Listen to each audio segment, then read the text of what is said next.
साथियों, इतने कम समय में वैक्सीन बनाना अपने आप में पूरी मानवता के लिए बहुत बड़ी उपलब्धि है, लेकिन इसकी अपनी सीमाएं भी हैं।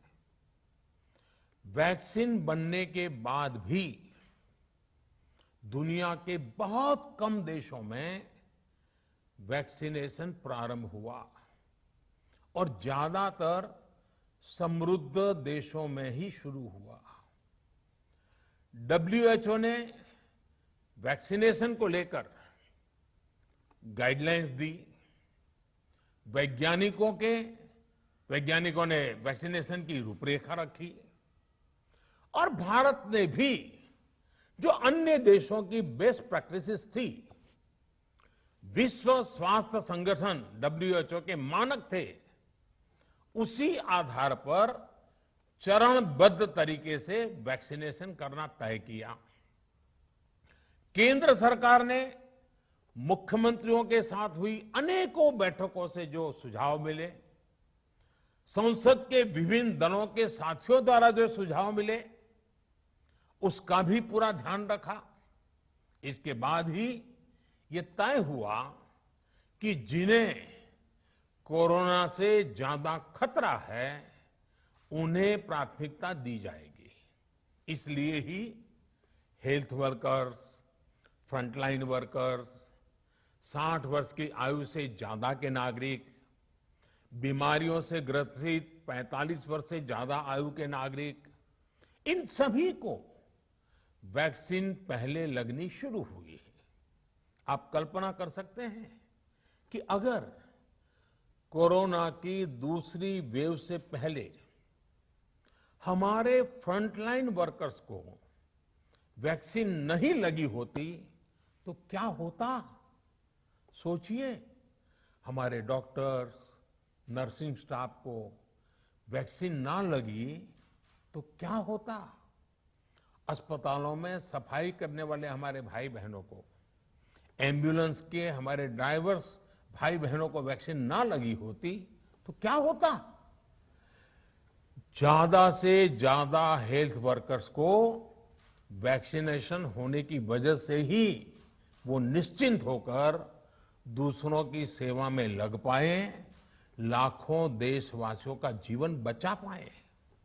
लेकिन देश में कम होते कोरोना के मामलों के बीच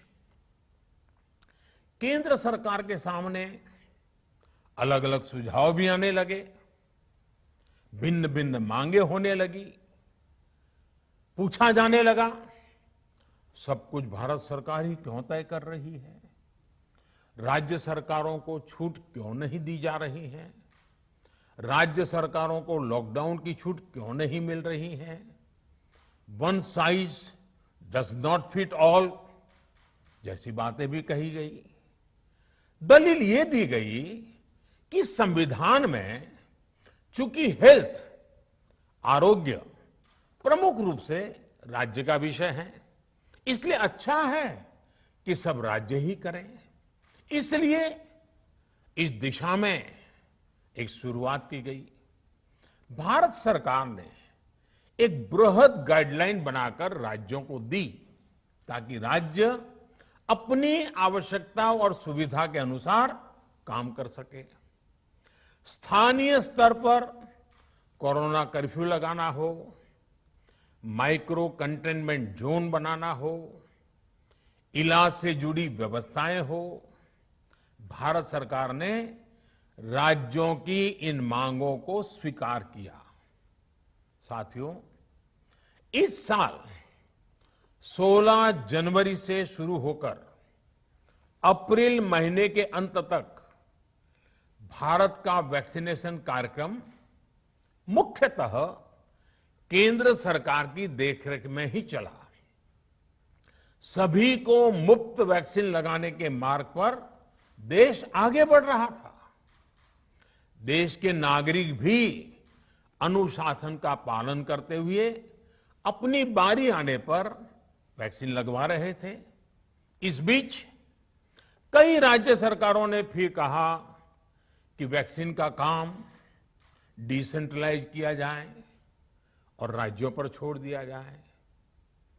तरह तरह के स्वर उठे, जैसे कि वैक्सीनेशन के लिए एज ग्रुप क्यों बनाए गए। दूसरी तरफ किसी ने कहा कि उम्र की सीमा आखिर केंद्र सरकार ही क्यों तय करे। कुछ आवाजें तो ऐसी भी उठी कि बुजुर्गों का वैक्सीनेशन पहले क्यों हो रहा है। भांति भांति के दबाव भी बनाए गए। देश के मीडिया के एक वर्ग ने इसे कैंपेन के रूप में भी चलाया। साथियों, काफी चिंतन मनन के बाद इस बात पर सहमति बनी कि राज्य सरकारें अपनी तरफ से भी प्रयास करना चाहती हैं, तो भारत सरकार को क्यों इतराज हो और भारत सरकार इतराज क्यों करे।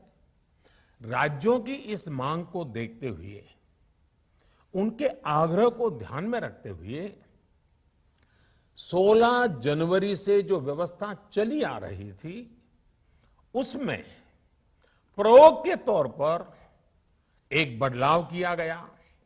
हमने सोचा कि राज्य ये मांग कर रहे हैं, उनका उत्साह है, तो चलो भाई 25% का काम उन्हीं को सुपुर्द कर दिया जाए, उन्हीं को दे दिया जाए। स्वाभाविक है 1 मई से राज्यों को 25% काम उनके हवाले कर दिया गया। उसे पूरा करने के लिए उन्होंने अपने अपने तरीके से प्रयास भी किए। इतने बड़े काम में किस तरह की कठिनाइयां आती हैं, ये भी उनके ध्यान में आने लगा। उनको पता चला पूरी दुनिया में वैक्सीन की क्या स्थिति है, इसकी सच्चाई से भी राज्य परिचित हुए। और हमने देखा, एक तरफ मई में सेकेंड वेव, दूसरी तरफ वैक्सीन के लिए लोगों का बढ़ता रुझान, और तीसरी तरफ राज्य सरकारों की कठिनाइयां।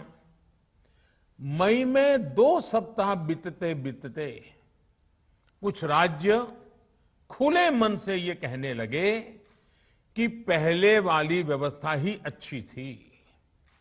धीरे धीरे इसमें कई राज्य सरकारें जुड़ती चली गई।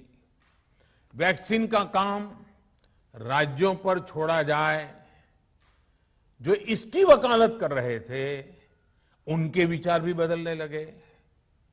एक अच्छी बात रही कि समय रहते राज्य पुनर्विचार की मांग के साथ फिर आगे आए।